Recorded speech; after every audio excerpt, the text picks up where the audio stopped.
Well, that became a thing.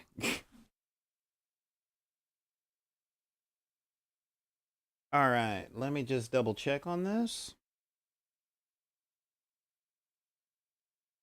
Yeah, that became a thing. All right, guys. I'm sorry. Yeah, my system crashed. I've got to clean. Um I actually haven't run any viral searches on it for a little while, so that's what I get. Let me just double check on this and skaboom. All right, there we go. All right, sorry guys. Um yeah, there we go. Hopefully, let's see who's still here. The chat's rebooting up. Yeah, occasionally my computer just goes all the way down and I'm like, "Ah, I was in the middle of a sentence." So, um yeah, that is definitely a thing. And yeah, now again, I want to thank all you guys for being here, by the way. Like real talk. I really want to thank you guys. Jenna Wren, this is awesome. Yeah, that's right. I'm still here. I'm still here. They can't get me. Lurks, what's going on? All right. Miss Moves a lot. Dude, I miss you. I miss you so much.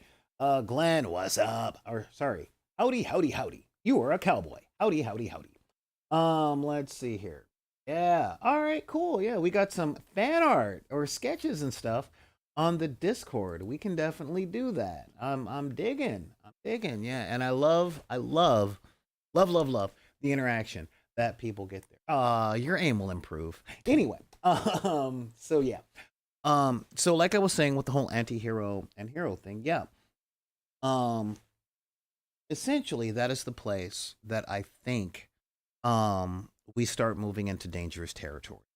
Antiheroes are fantastic, and their purpose is fantastic, which is the anti-hero raises the difficult questions that simple stories about heroes don't touch. And that is super important. Oh my lord, that is so so so so so so so so so so important. Because whenever you only have a singular perspective, that's when things start getting a little you know what I mean? Um so yeah, great examples. Like I said, I think Namor and Black Panther Wakanda Forever was an amazing anti-hero. Magneto in the comic books, amazing anti-hero. Namor in standard comics, yeah, that all depends on who's writing, okay? That really is. Make no mistake, Lex is a villain. Okay, Lex is a bad guy. He is a bad guy. He is bad. He is evil. Um, and I know it becomes kind of difficult to have these conversations sometimes because a lot of folks really get caught up in the idea that um if they like something, it can't be bad. Okay? And again, I think The Boys is interesting in the in the TV show and not in the comics. And I'll tell you why. I mean, I'll be real upfront about it. Yeah, Black Panther. I don't. Oh no. Black Panther's not seen as an anti-hero, but Namor, he's very much an anti-hero. Sometimes he works with the bad guys. But everything he does is to protect his people, his culture. Um, and he's a sovereign leader of a nation, so that gets sticky. Yeah, sticky. That can get a little tricky when it comes down to it. So again, I'm not showing you guys the painting that I'm doing on camera because I'm practicing for Hobby Hall this week. I just haven't decided what day we're doing. That all depends on what day, on how easy and fun this particular thing is. I'll say this, laying these base coats were kind of a pain. Kind of a pain. Um, so yeah. Um, but yeah, those different alternatives. The anti-hero asks the very difficult questions of the audience. Okay, and this is big. This is where things come down to the maturity of the writing that we're dealing with. All right. Um, the maturity of the writing comes down to a lot of questions that are difficult to answer. Very difficult to answer. Okay, heroes don't kill ever. You know, I remember in, I believe, I'm not sure if it was Garth. No, it was Brian Michael Bendis's run on Daredevil, where and the show, the Daredevil show, wouldn't he become a villain working with the bad guys, even though he's seen as an anti-hero? In the times that he's working with the villains, yes. However, he tends to work with the heroes more. You know, so Namor's status, he wavers. Yeah. But as I was saying, the scene from Brian Michael Bendis's run on Daredevil: The Man Without Fear was incorporated into the Netflix show. I'm pretty sure it was The Punisher. No, it was Daredevil season 3, I believe, where the Punisher knocks out Daredevil, and Daredevil wakes up with a gun duct taped to his hand and chained to a wall, and the Punisher says, "All right, you can save the guy I'm about to kill, but you'll have to kill me in order to do it. Pull the trigger." Because that's the only way you're going to save that scum down there. And I'm just kind of going, okay, all right. And of course, Daredevil chose to pull the trigger and the gun wasn't loaded because the Punisher isn't an idiot. And he's like, you see, that's the choice I make every night, you know? And that question, that conversation, that is a very mature question to ask. And if you guys are longtime viewers of the channel, you know where I'm going with this, all right? And that is, those questions are worth asking. However, you also have to keep in mind who the story is written for. All right? This is really big because every story has the audience that it is being told to. The question of, do you kill the bad guy to stop him from killing 100 other people, or do you try and redeem them? Is that a story that would be decent to mass market to 12-year-olds? You know, that's a hard question to ask. I know a lot. Well, let me tell you guys another story. When I saw X-Men: The Last Stand, this was the third movie in the Fox trilogy, all right? I'm not going to say I hated it, but I left the theater and I'm like, what the did I just watch? Okay, I'm serious. I was like, what was this? We're going to close down the school. There's a new mutant here with wings and he needs help. We're going to reopen the school. I'm like, couldn't you give it 5 minutes? And I let out an expletive.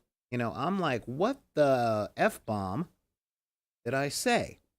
And there was a lady. Now, granted, I was in one of the most melanin deficient suburbs in LA County. This was in Valencia, California. For the record, if you guys want to know, Valencia, California is where Tim Burton grew up. And it literally is the town that the town in Edward Scissorhands is based on. All right. I was actually in college at that time. Anyway, as I said, I said that and it was like, oh my God, somebody covered their kids' ears and was like, ah! And I looked at the lady, I'm like, your kids in junior high, they hear a lot worse. So if that's the perception though, if just somebody saying the F-bomb in public, under an open sky is too much for a kid that went to see a comic book movie to hear, then is it also reasonable to believe that a comic book hero that shoots people in the mouth is not for them, you know? Um, and that goes into like a lot of strange perceptions just of American culture. Not gonna lie.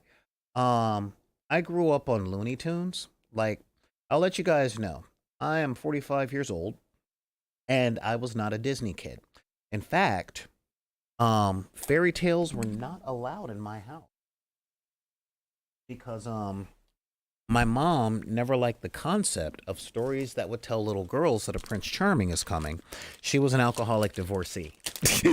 so so the very concept of don't worry, someone is coming to save you. She's like, no, the story ends like stories do, okay? Reality steps into view. And yeah, life ain't a fairy tale. Nobody's coming to save you. Save yourself, move on. So I didn't grow up with the traditional fairy tales. I was never trained to be a Prince Charming, as it were. All right. But Bugs Bunny cartoons, at the time that they were written in the 1940s, okay, we're talking the Looney Tunes cartoons that I grew up with that were reruns, all right, that were written in the 40s, 50s, 60s, and 70s, were not for children. Oh my God, they weren't for kids. They weren't meant for kids. They were actually things that theaters used to play while you were waiting to see your movies. So while people were waiting to see West Side Story or The Maltese Falcon or other movies from the 1950s, To Have or Have Not, African Queen, stuff like that. Yeah, Looney Tunes would be playing. That's why they were so violent, you know? That's why Bugs Bunny had a machine gun. That's why Wile E. Coyote was trying to kill and eat the Roadrunner, you know? And he actually did never catch the Roadrunner until the 1980s when Warner Brothers as a whole had decided they started being made for kids. And that was when they became a lot more whimsical. So when it comes to heroes, anti-heroes, and stuff like that, the important question to ask, and this is one that I ask a lot, is who was this made for? Okay. Who is this property intended? What's the intended audience of this property? You know, people like look at me strange because I love Steven Universe. And they're like, oh, that story is stupid and blah, blah, blah. It's so immature and he doesn't fight anybody. I'm like, no, he's a little fat kid that tries to solve all of his problems from talking to people and showing emotional intelligence. And it's a great thing to show kids because there's 100 different shows out there that teaches kids to solve their problems with violence. And this is a show that's showing another way. Nice. You know, I'm with it. I'm all for it. And there's a lot of stuff that's out there that isn't for me. And there is a loud minority of people out there. I'm friends with a good amount of them that believe that if they see the commercial, then the story is meant for them.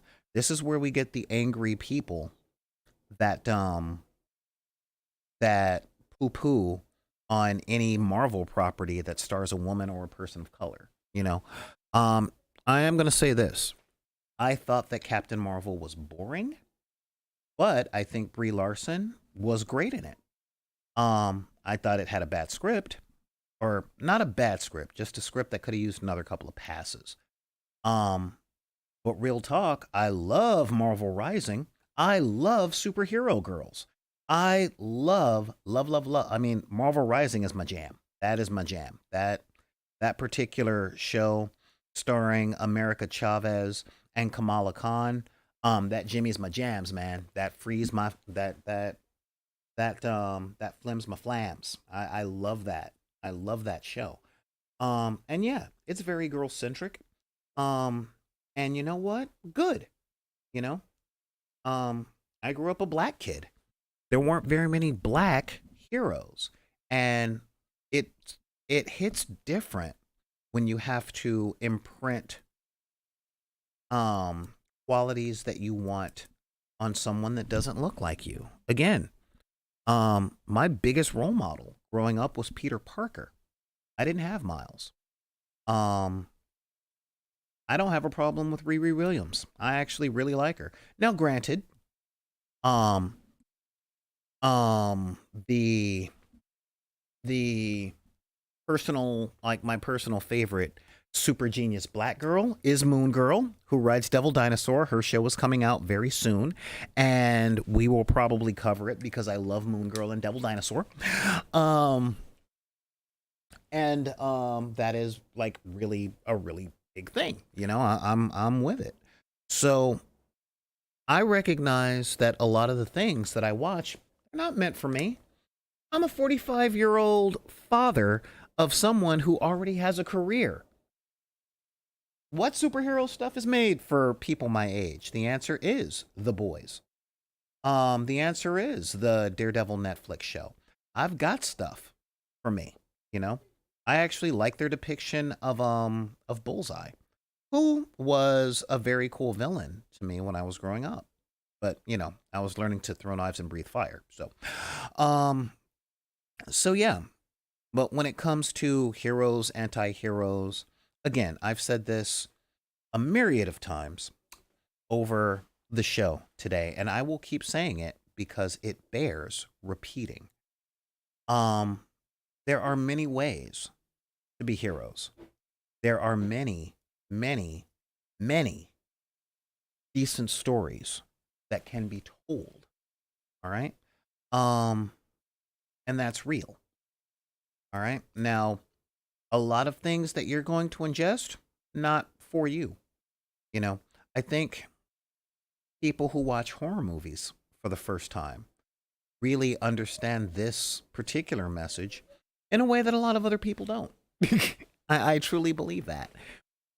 There's a lot of dark stuff that I like, and we've talked about the whole danger of thinking that because you like it, it is high quality. And at the same time, just because you like it, it isn't meant for you. And just because you don't see because you see the commercial, doesn't mean they're talking to you directly. You know. Um, Again, I like a lot of stuff that are made for girls. Always have. Um, like I said, I didn't really jam on Captain Marvel because I thought it was boring. But Ms. Marvel, oh God, every day of the week, twice on Sundays. I've watched the entire run of that show twice. Love it, love it, love it, love it. Okay. Um, Again, Steven Universe is great, even though I'm not its core demographic. So when it comes to a lot of the stuff that we talk about in discourse, heroes, anti-heroes, all of those things, know that I will always be coming from the perspective of, is this for you? Like, were you the one that's involved? Now, one of my friends, it's funny, he and I go rounds, and he's like, well, they're asking for my money. I'm like, they didn't send you a personalized letter. You just saw a damn billboard, you know? And sorry to tell you, you are not the center of the universe, Broham. You're barely the center of your own universe. You're married. So, and, we have a good chuckle about stuff like that, but we can talk to each other that frankly. He's coming around. He's coming around. Um, but understanding, and I mean, trying to have a true and deep understanding that we are currently, um, we are currently living in an age and at a time where it does feel like the world, um, oh, yeah, I heard that he might be directing People Under the Stairs.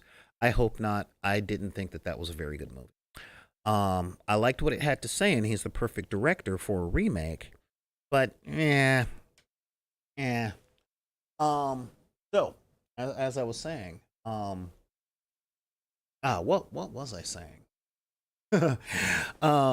Yeah, we're living in a time where we absolutely, positively see and feel as though um the world that we live in has failed us. So I get wanting your turn.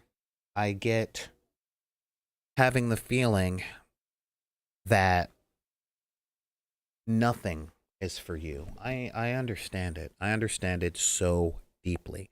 Again, excuse me. I was in the Rodney King riots. You know, they started at my auntie's house. So, um and the that whole uprising was based on an idea that we thought that society and the system in and of itself was not meant for us, that we had no place in it, you know? So I get it. I definitely understand it. But just because stories and stuff seem like that or we feel like that, it doesn't make that experience reality. And by reality, I mean just that. It doesn't make the experience the only experience that's there. There are heroes, there are real heroes. And, you know, the facts state that there are heroes. My opinion, for what it's worth, if you guys want it, is really simple. Um, if there weren't heroes like that, we'd need these stories even more. And this is why. History has shown us truly and deeply that the stories that we engage in and the stories that we take personally, that become part of our cultural narratives, are the ones that shape the future. And in truth, I think that's what people are mostly mad about. Um, Again, I worked in technology for a very long time, and I grew up a huge fan of Star Trek. We wouldn't have had cell phones as quickly as we got them had it not been for Kirk Enterprise. You know, um, let's see. Perspective. Would you say important? Would you say important to the story of an antihero? Absolutely, absolutely. And in fact, I think it's super important in a story that features an antihero. Um, for the antihero's perspective to be given in a three-dimensional manner. Okay. Um, I think that is very important because if not, it would be too easy to confuse them with villains. You feel me? Let's see. Anti-hero without a sense of guilt is just a villain trying to be liked. Bro, bro, that belongs on a t-shirt. Real talk. Okay? Yeah, seriously. You know, um Daredevil hasn't crossed into villainy yet because guilt is his number one thing. Like he and Spider-Man are on kind of the same page and they're very similar characters, which is why they share a rogues gallery. Okay? One thing I've always admired about Daredevil is that Daredevil is Spider-Man for adults, you know. But versus the power and responsibility thing, it really is altruism versus Catholic guilt. And you know, all of those things are important. So again, I read the article and I wanted to talk with you guys about the idea. All right. I am kind of steadfast in a lot of things that I believe, but I'm always willing to hear your guys' perspectives. I'm always willing to have a conversation with folks because oh, you know what? I totally forgot. Where's our music? I'm like, "Oh, yeah, our music ain't here. Man, we got to get our music back." Um but yeah, I'm really big on these. Oh, okay, I'm glad we're still here. Um yeah, here we go. Cuz yeah, you just load there. Yeah, because perspectives, you know, I'm going to say this flat out because of my travels, my life experiences and the stuff that I've done. the stuff that I've learned. Okay. Our stories, our pop culture, our media, um, those have become, they weren't always, but they have become the number one ways, the number one ways, I will say it again, the number one ways that we as a species have learned to consider cultures outside of ourselves. Okay? I mean, seriously. When I talk to my friends from Africa, they tell me that they come to America kind of reticent. There we go. Yeah, they come to America kind of reticent of people that look like me and look like them because they get news reports of black violence. They get TV shows that paint us as public menaces, you know. So the way that we're represented in media is very important on a global scale. All right. So when the anti-hero in media becomes the number one representation of what heroism looks like, we start to fall into that long-term complication that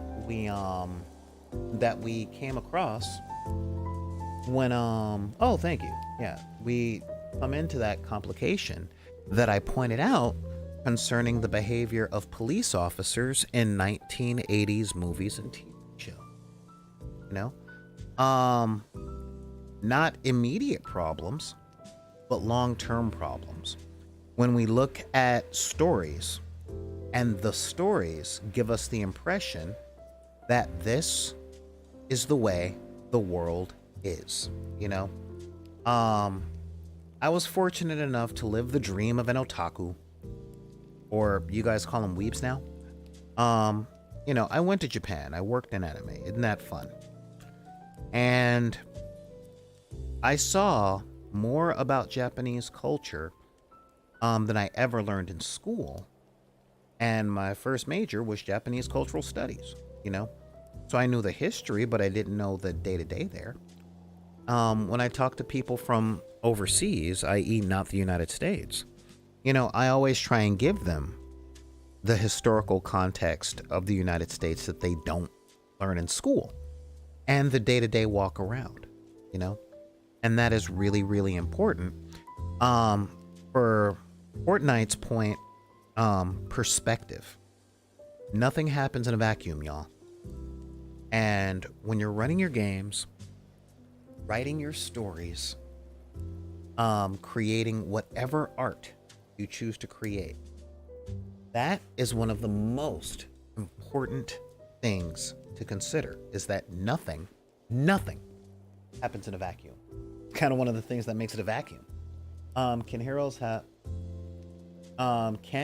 have no sense of guilt of people they beat up even if they don't kill? That is a really weird one. That is a weird question. Because we currently, dude, we live in a culture where physical violence doesn't come with the sense of personal responsibility that murder does. Okay. And one of the biggest separations between hero and anti-hero is the murder factor. Okay. But I think the question I have for you is that, are you looking for answers to these questions, or are you trying to win an argument? That's what I gotta ask. Because as I said, I'll engage with it. But yeah, there's a lot of questions being asked here. Am I challenging your belief system or something? So, I mean, if I am, cool, I'll definitely engage. I just want to know the context in which you'd like to have a discussion. That's all. Batman beats up Joe. Um, Joker, even though doing oh God, can I recommend a graphic novel that's one of my favorites? All right. So before we get to any of that, my question for you, asking for a graphic novel recommendation, is what genre are you looking? You know, um, like seriously speaking, what genre are you talking about? Like detective novel or superhero graphic novel? Are you talking about like a Daredevil graphic novel? Like what are you looking for? Um, yeah, help me out here because I don't want to steer you in the wrong direction. Ooh, I'm gonna need a lot more black, which I did not bring out here. I've read anything.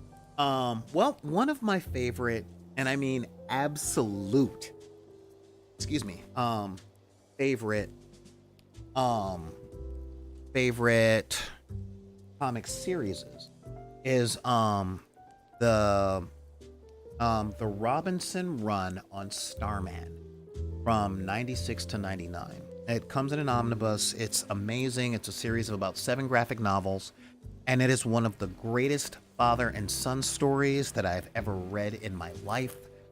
I cried some manly tears, man. Manly tears. I gave it the Care Bear stare, and yeah, I was crying those manly tears, man. Because seriously, that particular comic run was amazing. It really was. I wanted to adapt it to a television show, and then I found out that Mr. Robinson ended the story the way that he did to make sure that the character of Jack Knight was never used again. One of my favorites. I revisited.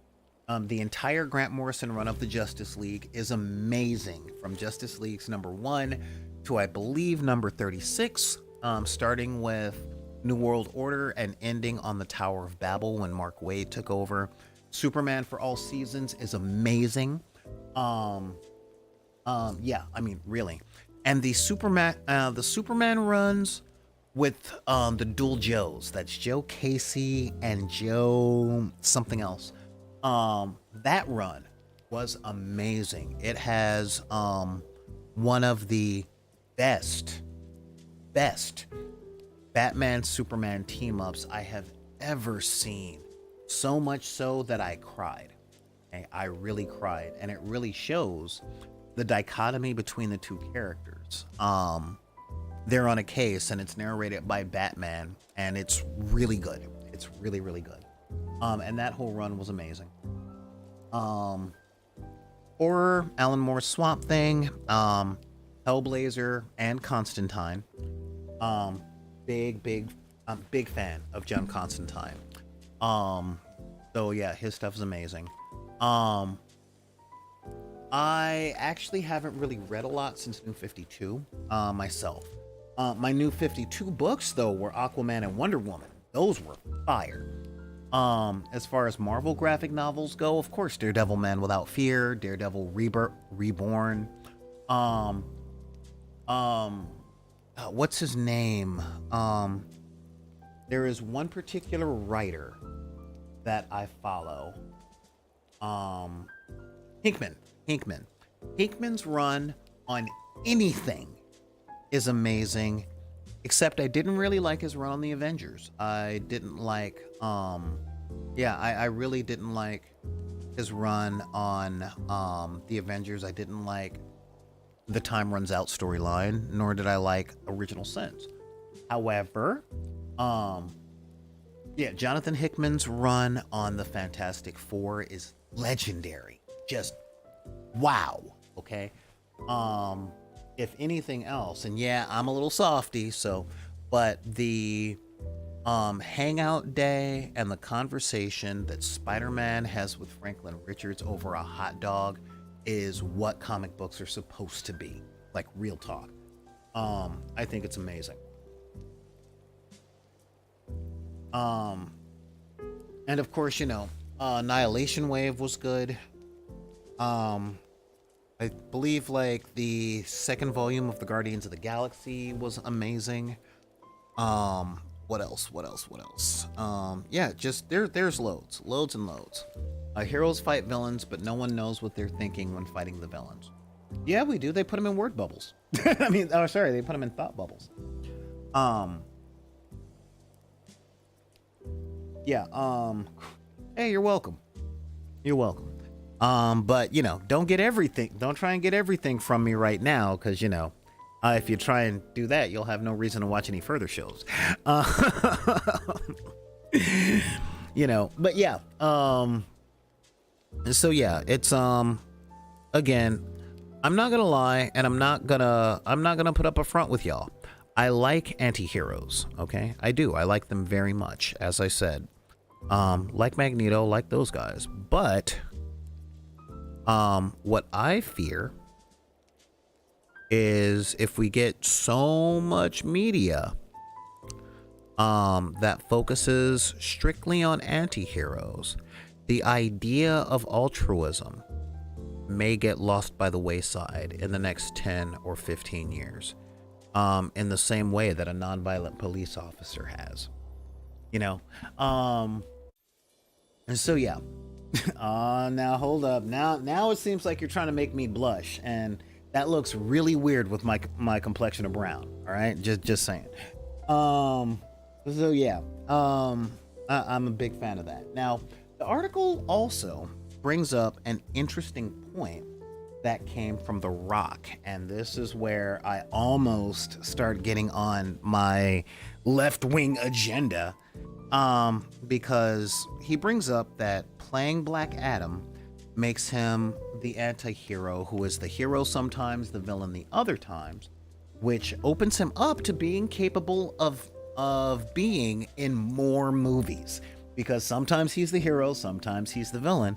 More movies equals more work, and when The Rock gets more work, he gets more houses. So never, ever fall into the trap of mistaking the kinds of stories we get for the kind that they want to put out there versus the job market. What did I think of Black Adam?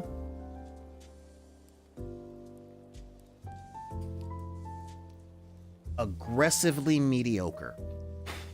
And I said that for two reasons. Reason number one, The Rock's contract, because of Fast and the Furious, states outright that none of his characters can lose a fight on screen. Which means whatever happens to him on screen, I don't care. You know, that was big. Second, because of my knowledge of DC Comics and what I know they can draw upon, there was a lot of missed opportunities there. And that's a personal thing. That's a me thing. Okay, that's me stuff. And when I say that's me stuff, let me put that out there. This movie had the ancient Egyptian Trinity in it, and it was never touched. Okay? For those of you guys that don't know and don't read a lot of like DC comics, way back in the days of ancient Egypt, you know, using the ancient alien thing for a problem,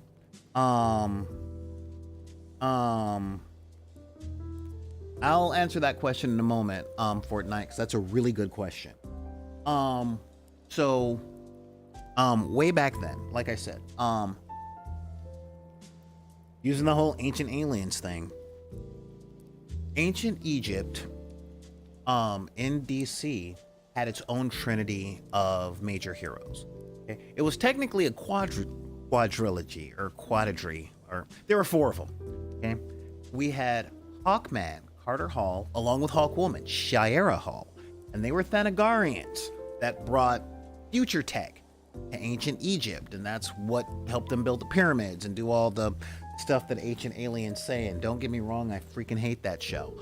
But yeah, that was them. Their advisor and vizier was Nabu. Okay, Nabu.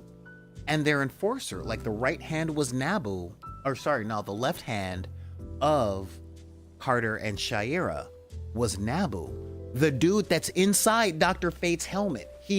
Like the Dr. Fate helmet, if you're in a D&D, is a phylactery, and if you were in a Harry Potter, it's a Horcrux, okay? So the dude that tells whoever's wearing the Dr. Fate helmet what spells to do, that's the dude that was the left hand of Carter Hall and Shayera Hall, and the right hand, the one that got stuff done, okay, the Tywin Lannister to the dude, was Teth Hadem, as in Black Adam, the character that The Rock played.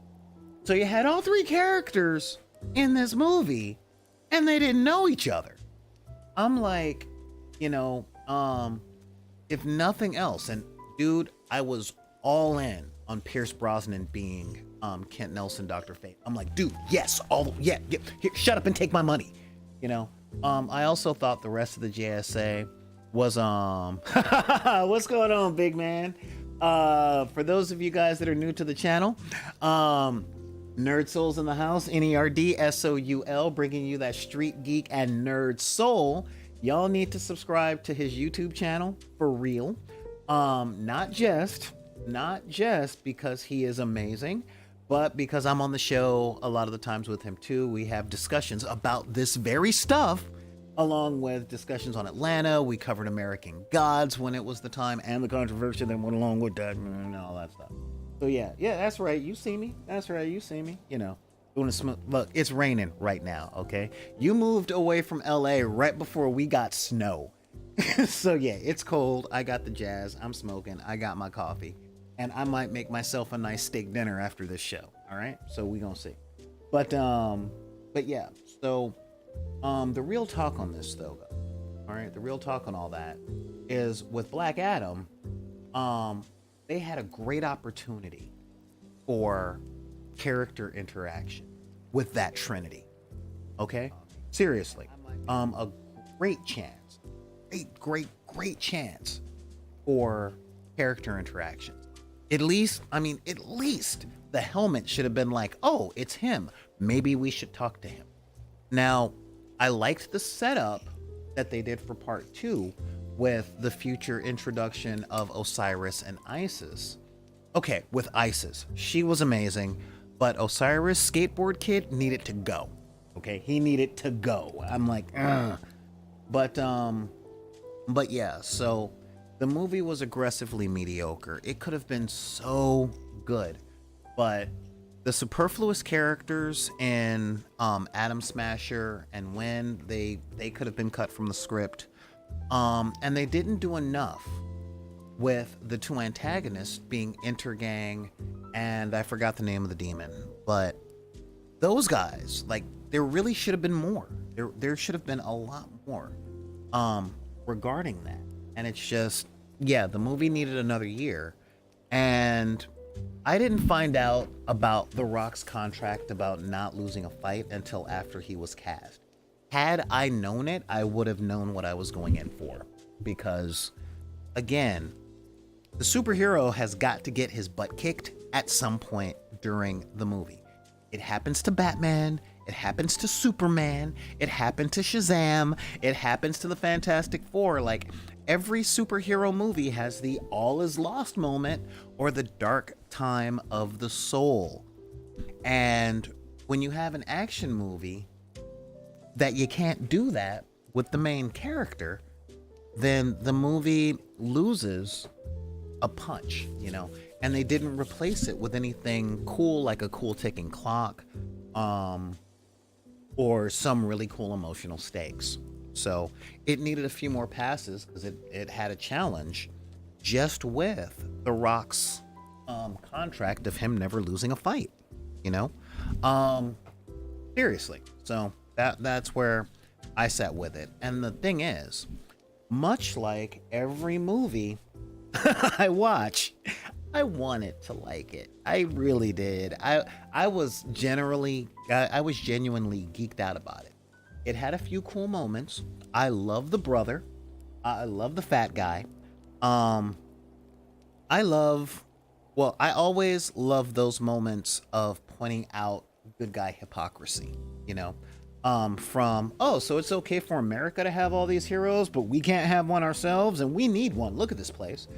To Riwi and Wakanda Forever. Oh, y'all stop having a Black Panther when I get kidnapped. Great. You know, I mean, I like those moments. I think those moments are cool.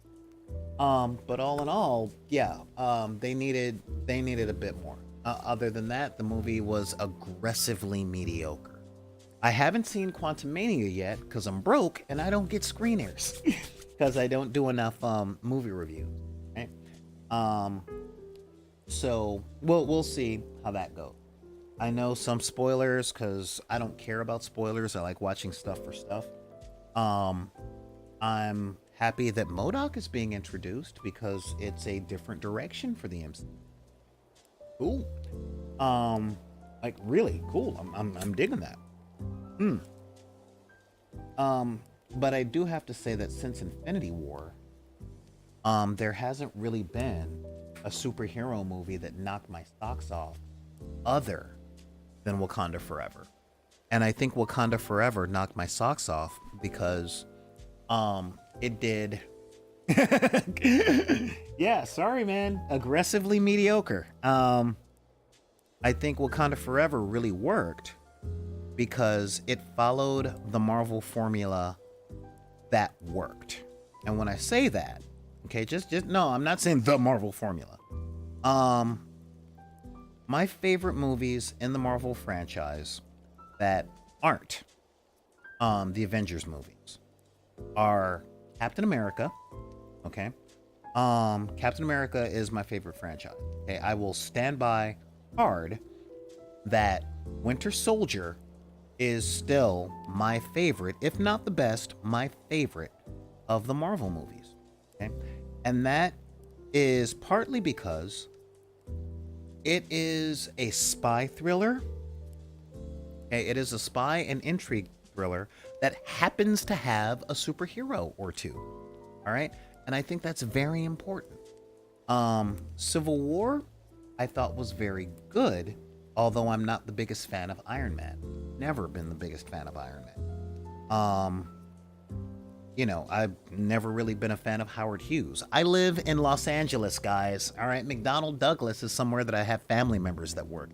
So same with Hughes Aircraft and all that stuff. So I've got too much history. But I thought Wakanda Forever, okay, was a fantastic political movie that happened to have superheroes in it. And I think that is the formula that they really need to go for, you know?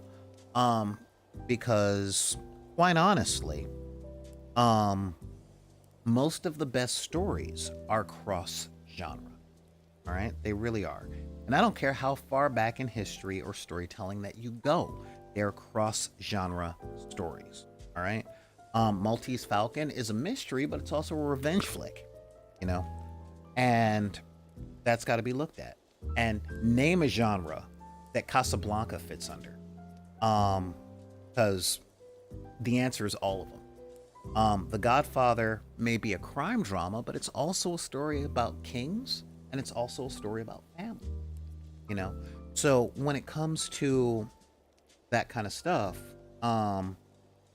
superhero movies of our modern era really advance in a good way when they escape superhero action and do something else. Okay? Something else. I'm not gonna say anything else, but something else. Can't say anything else because Multiverse of Madness didn't go far enough as a horror flick. And I'm like, you've got Sam Raimi, go full horror. You know, hell, you had Scott Derrickson and C. Robert Cargill in the first one. Go full horror. You know, I'm looking forward to seeing Blade, and I hope that they go straight in to action horror. Okay, and if Werewolf by Night was anything, any indication, I've got faith in it. Let's see. Jenna Wren brought up Moon Knight. Amazing. Moon Knight was amazing. Oh my god, I loved that show. yeah, I thought yeah, New Blade. I forgot the name of the actor. Nerso, help me out on this one. Um, he was the yeah, New Blade. It's been announced. It was announced a couple of years ago. They start filming it in like 2 weeks. Um, and the new actor, yeah. The fact that they got that guy, not from Moonlight, but from what was that? Well, I just cannot remember who he was. Um, he played what's his? He was the first villain in Luke Cage. That dude. Yeah. He's the new Blade, and it looks awesome. Black Knight, kind of looking forward to. However, I'm just happy that Kit Harington is getting work. I want to see a lot more from the younger cast members of Game of Thrones. You know, I wanted to like Eternals. I really did. Good old Icarus wouldn't have been a bad cast for Superman, since Cavill is being dropped. But you know, you make your bed, you lie in it. So yeah, that is definitely like a big thing. So, now, who was it? Frontline or Fortnite had a question. Heroes fight villains, but no, not that one. Here we are. There being anti-heroes that kill, do you think? Do I think all anti-heroes need to kill?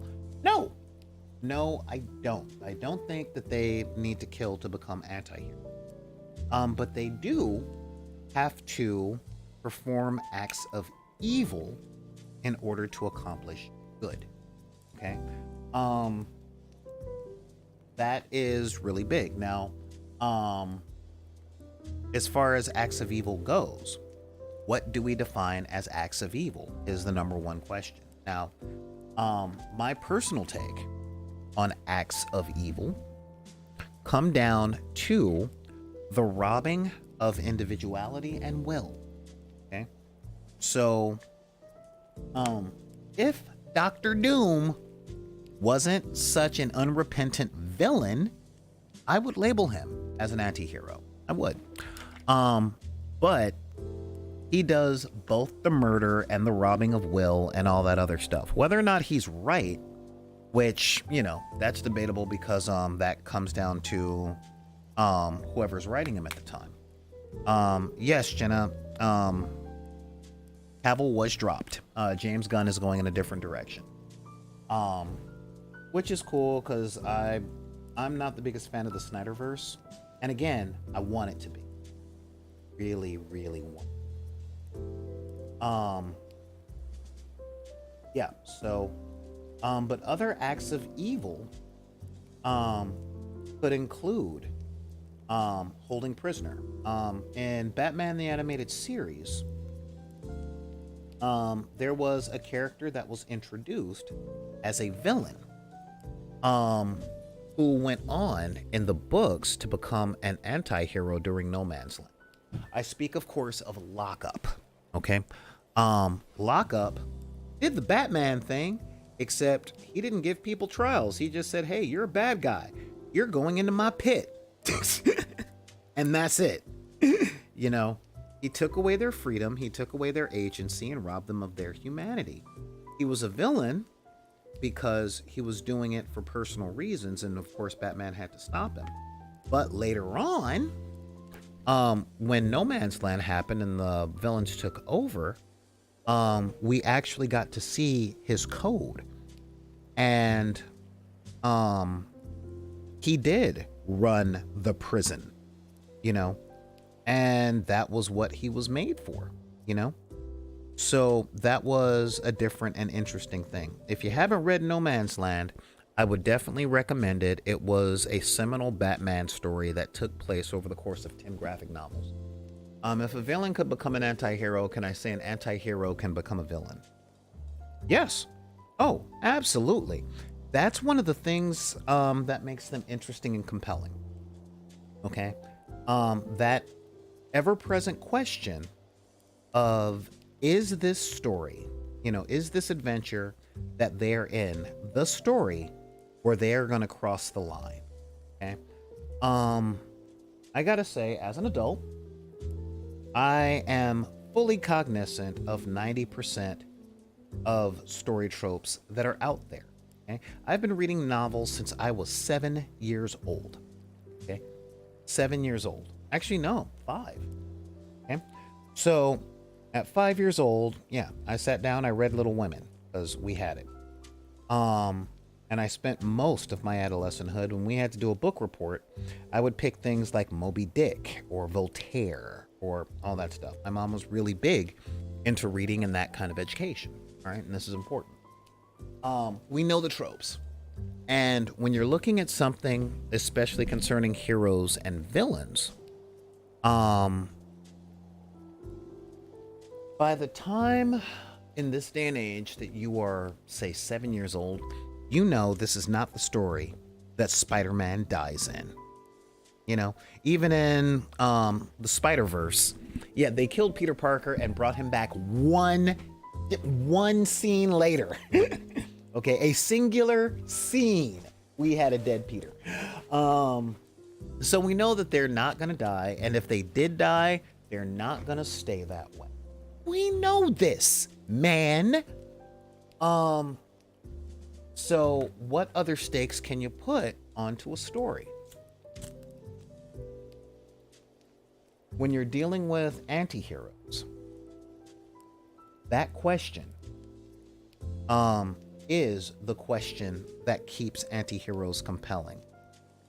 Is this story the one? Is this the one where Magneto goes too far? You know, a lot of people give crap to the movie I'm about to bring up, but I will tell you, it's one of my favorites in the entirety of the franchise that has too many movies, okay? And that is X-Men First Class. When Magneto took over those missiles and threw them back at the United States, and he looked at Charles Xavier and said, Charles, peace was never an option. I'm going, there's my guy. There's my guy right there. You know, he decided to do a preemptive strike because peace was not an option. Now, that line could be interpreted in a myriad of ways. The ways that I interpret it is they're never going to accept us, and if they don't throw violence on us today, they're going to do it 10 years from now. So I got these missiles, might as well. Okay? And that was him crossing into villain territory, you know? And that's one of the things that keeps Magneto as a character. Forget hero or villain, just character. Compelling. Is when he shows up. Is he here to help? You know, it's not always curse your sudden but inevitable betrayal. It is, oh, you didn't betray me this time. Or, you know what? I see what you're doing and I want to help. Oh, somebody is betraying you. Like the entire Magneto storyline having to do with Genosha, you know? And his reactions to a lot of those things are the things that make him cross over into villainy. However, the biggest part of a lot of these stories, and this is something that I haven't brought up in this discussion, which is why today is a super long episode, or 2 episodes since my computer crashed, is this. Okay, are you guys ready for this? Can you feel me on this?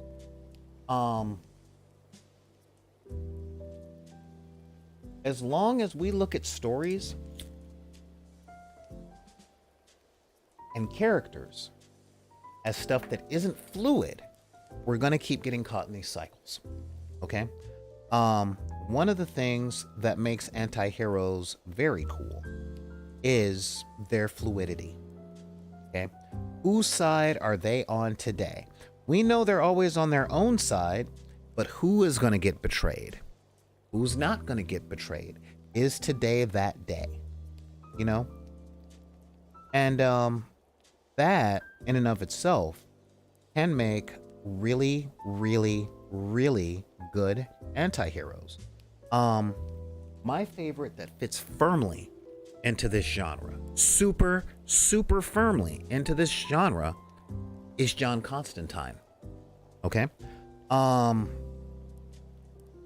when that story that made a good video game but a terrible series of comics, in my humble opinion, or in my honest opinion, I don't know, whatever IMHO stands for nowadays.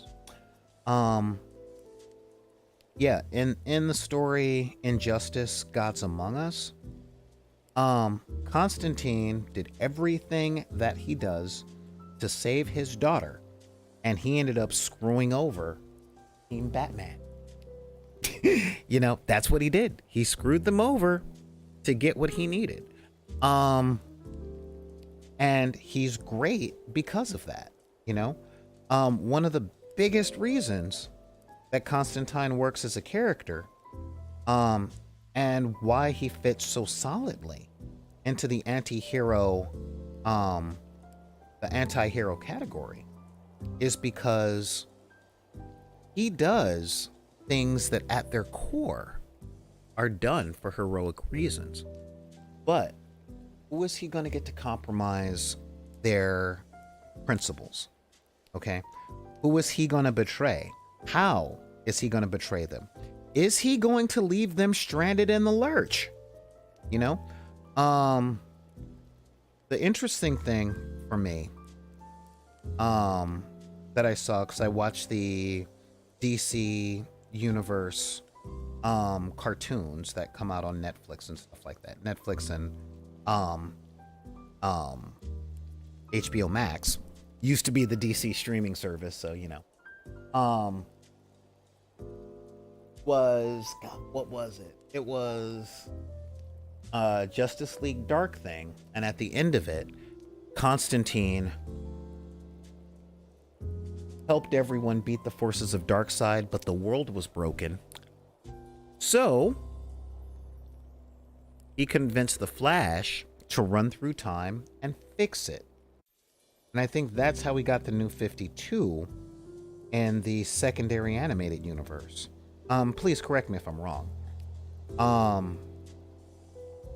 And I thought that that was good, and that was a very anti-hero thing, because he didn't think about the consequences.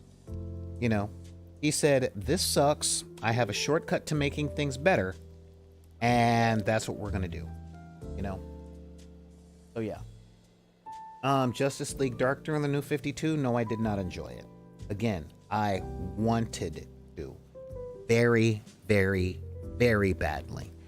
But I couldn't. And I tried like Inigo Montoya was trying to avenge his father. I tried. Because that was the book involving all the magicians. A lot like Sentinels of Magic and Justice Society, and that's my jam, you know. But it just didn't hit for me. I wanted it to. I really, really, really wanted it to. But I think it required people to have too much knowledge on the occult in general, which I do, don't get me wrong. But it also did that thing that if you do have the occult, they're not showing enough on screen. Okay? Example. What's Etrigan's deal? Okay? Now, during Grant Morrison's run on the Justice League, he put an angel from heaven on the team, and no writer was ever brave enough to have Etrigan and Zauriel have a conversation, you know. And it could have been a lot of different types of ones, you know. They could have had a beer and talked about the old days before the fall. They could have had an antagonistic relationship toward each other. There was a lot that was there and nobody explored it. That being said, with I think like the first 10 issues of Justice League Dark, having Constantine, Zatanna, Swamp Thing, Etrigan, Blue Devil, you know, these are all characters that have a lot of potential and a lot of good storytelling in them, except Blue Devil. And and none of it was really explored. We were just expected to hop in and like, you know. So yeah, I was really not a fan of that. And I tried. It also had the antagonist problem, you know. Felix Faust needs to be flushed out. Etrigan the demon, Etrigan, or not Etrigan, Carrion Harry and the Witch Boy needs to be fleshed out a little more too. So I honestly think that Young Justice does a much better job of showing a lot of these parts of the DC than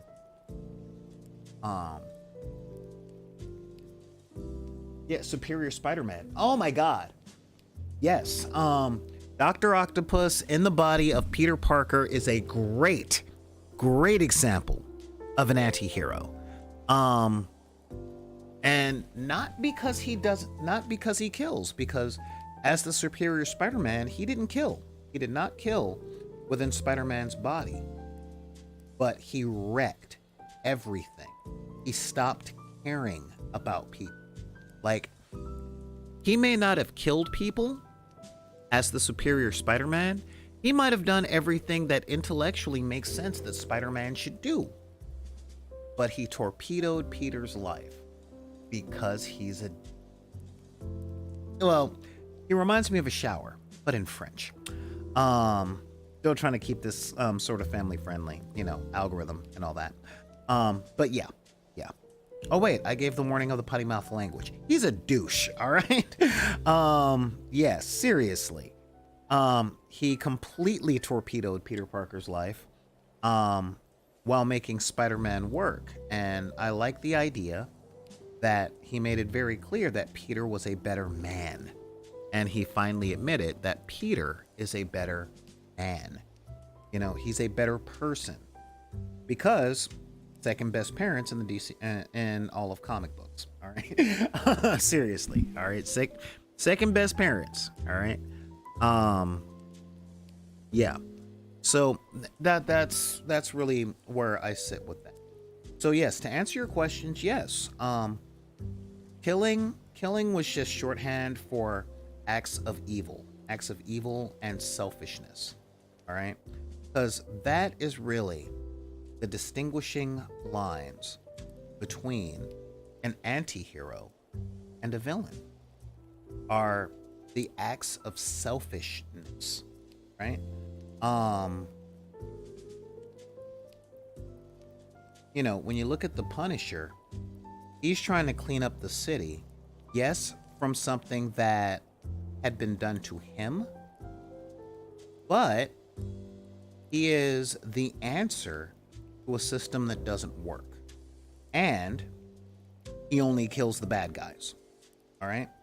I think that was like, he was the star of my favorite moment from the entirety. From the entire run on Civil War, which was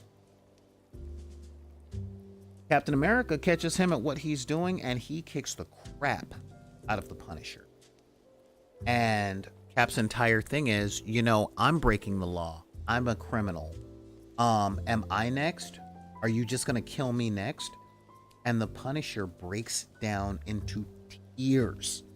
He literally starts crying and says, not you, Cap, never you.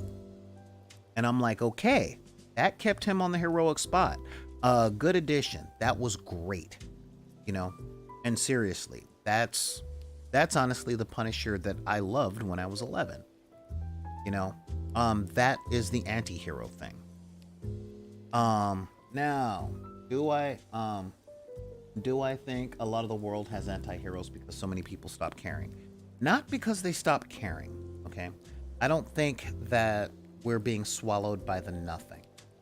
I think that the world has, and thank you for asking me that question directly, because I've been talking about it for about 3 hours, and it can be summed up with this point. I think because we live in a world that has failed, or at least in the United States, we live in a society that has failed so many people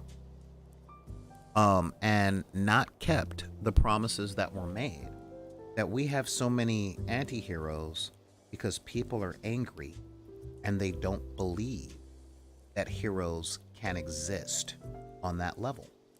I think that I think that anti-heroes are out there because people, most of the audience, that loud minority, because we are talking about genre, which is a niche market.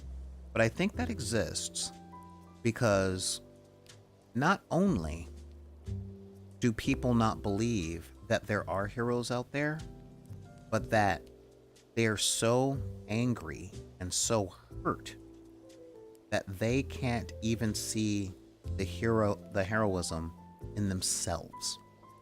I think that we live in a very cynical age of what is the point of being good if all it leads to is the suffering of those who do good. And that's why I think there's such a run of anti-heroes. I think people like the anti-heroes because it holds up their confirmation bias, in the sense of, I don't think people with power can be good, because the people that have power that I have some sort of access to, that person at the bank, the loan officer, the person on the phone talking to me about my student loans, my college professors, anybody with power, does not use it with compassion. So they're coming, in my opinion, in my assessment, I believe that these people are coming from a place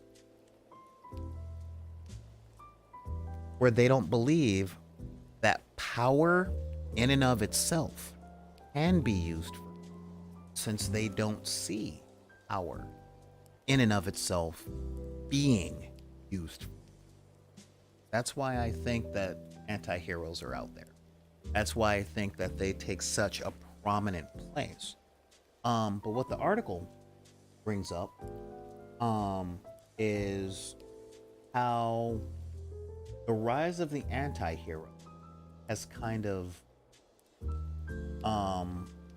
pushed the boundaries of acceptable anti-hero behavior to where we accept our anti-heroes being villains. And it's something that I can see. Now, I'm going to link the video here. I'm going to link the video. I'm putting up, or not the video, but the article. To right here in the chat for you guys that are interested. Boop, boop, boop. There you go. So, you guys, feel free to read it. Let me know what you think. Let's have a conversation about this over on the Discord, because I'm really interested in seeing your guys' thoughts. And, because let's face it, I'm sitting here talking to a camera and then I'm going to go into my kitchen. So getting input on this from a perspective other than the one in my brain would be great.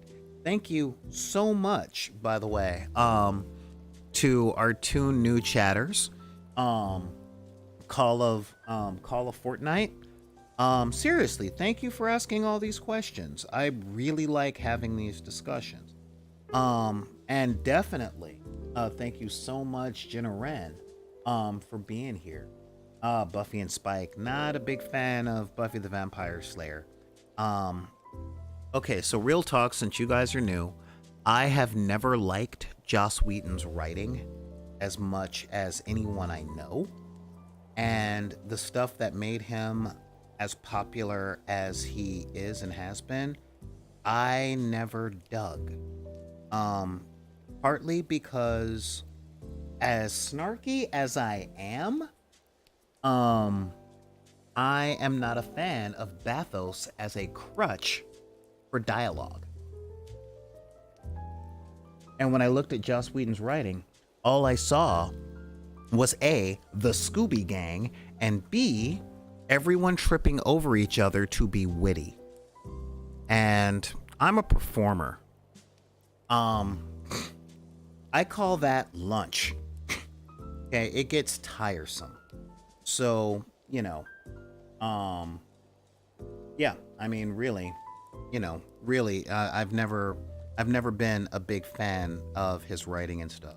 And when he was being lauded as being a feminist, yeah, it was a time I pushed against that so hard because I was raised by a single mother, and I know what I know I have a better understanding of women's struggles than a lot of people, and I have a high standard for the strength of women because, again, I was raised by a single mother and an elder woman, all right? An elder woman who had lived through the formation of Jim Crow. She was born 15 minutes out of slavery. My mom raised 4 boys as a single mom, all right? And she literally worked herself to death to make sure I got a good education. So I know what a strong woman is. I know what that is.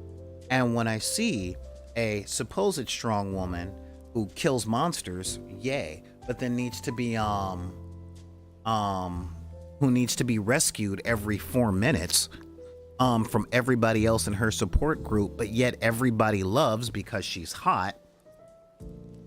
Write it down, remember it, take a picture. I don't care. And when people are like, yeah, but it's a feminist role, I'm like, the Silence of the Lambs had a feminist role. Clarice Starling is or should be a feminist icon. Ripley from Aliens, amazing woman icon. And that's my standard. Right there. That's my standard. For feminist characters, you can be vulnerable, you can cry, you can all that stuff, you can still get the job done. And since my favorite story archetype is the mentor, didn't like the way that Giles was treated. Real talk, was never really one on Buffy, not really much. And don't get me wrong, my absolute favorite cast members from that franchise are James Marsters and Charisma Carpenter. I think they're amazing. And I loved, upon its syndication, Firefly. But that was because of the cast, not the fact that it was an allegory for Reconstruction. Don't believe me? Look it up. So yeah, that's a big thing. So if you're new to the channel and you want to hear me gush about, Cabin in the Woods or Doll's House, where women are bred to be sexually assaulted, not my bag. You're at the wrong channel, yo. But yeah, so that's where I sit on that. A lot of people tried to take away my geek cred, and I'm like, please, for the record, newbie, my doctor is Patrick Troughton. If you don't know, or if you know, you know. So yeah, that's where I sat with that. But I want to thank you guys for being here today. I really like that you guys are here chilling with me. I did something new. I did something new. I did something new, which was, you guys will appreciate this. I wrote down, I finally wrote down the week's schedule for what we'll be talking about. Today I wanted to talk about this article. Link is in the link is right there in the chat. Just scroll up and check it out for yourselves. Like I said, I would love to hear your guys' opinions on a lot of it, just so that I'm not, living in my own head. And for the record, if you're new to this channel, or if you guys are seeing this from the future, hello, hey, what's going on, Dominic? If you guys are watching this from the channel, I do not want this to be an echo chamber. All right. If you have opposing ideas, cool, bring them. I would love to talk about them. Just make sure you can back up your stuff with something other than because. All right. Because real talk, I will bring out stats. I will bring out, I'm sure you've noticed I am verbose. We have gone 3 hours today, and I don't have anybody else in the studio. So yeah, we've gone so long today that my computer was like, screw it, go inside, it's cold. And it is cold because I normally don't wear a jacket. But let's see what we got. Well, I'll put up the announcement for what our show is about tomorrow, but I've got another topic that we're talking about tomorrow. And join us. I'm doing my best to get back on the old schedule, which is Monday through Friday at 3 p.m. Pacific Standard Time with hobbying and discussions and D&D stuff and comic stuff. You know, hopefully, DW McCann will be back on the show this Thursday, depending on whether or not I get called in to work on the on the day shift or night shift. The way it's looking, it'll probably be on the night shift. Keep an eye out for a few things. I may have a quick discussion with the warp tumblers from C23. One of my two of my players are down, so I'm hoping that game isn't dying. But yeah, I'll be honest, it probably will. But thank you guys for showing up. If you guys have any questions or comments, well, that's really easy. All you got to do is pull up your keyboard and type in back in the deck at gmail.com. That's BACKINTHEDECK at gmail.com. You can also hit me up on Twitter at back in the deck, or on Instagram at back in the deck. You know, follow us on TikTok. I'm still trying to pick another scene from Pulp Fiction to do Grimdark Fiction 2. I've got more models set up so that we can have a little fun with that. Also, if you're part of that wretched hive of scum and villainy known as Facebook, then join up Deckers on the Book, where you guys can talk to each other even more. It's like Discord before Discord was a thing. Join us on the Discord server. Link should still be in the chat right there, and I appreciate all that stuff. You know, major thanks to the people who have been out here and some of the new people here. Let's take a look at, you know, One Ella, Ox 2, Adwin 666, Alien the Gathering, Commander Root, Jack Rapsnats, M Tim, Glenn Couch, Lisa Bay is Nickable, Jenna Wren, welcome, Kata Lurks, Miss Mooksalot, I believe that's Paula, all right, girl. Rogue 1R, Xylothane, and though they're not here, or at least not listed here in the little chat, also, Call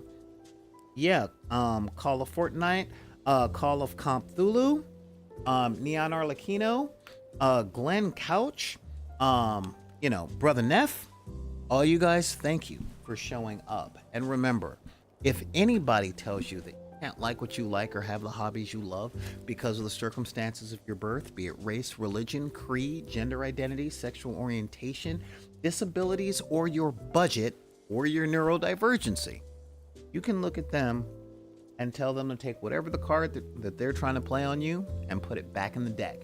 This is Solar Gray, the Cinematic Sorcerer, saying thank you guys, and we will see you next time on the dark side of the room.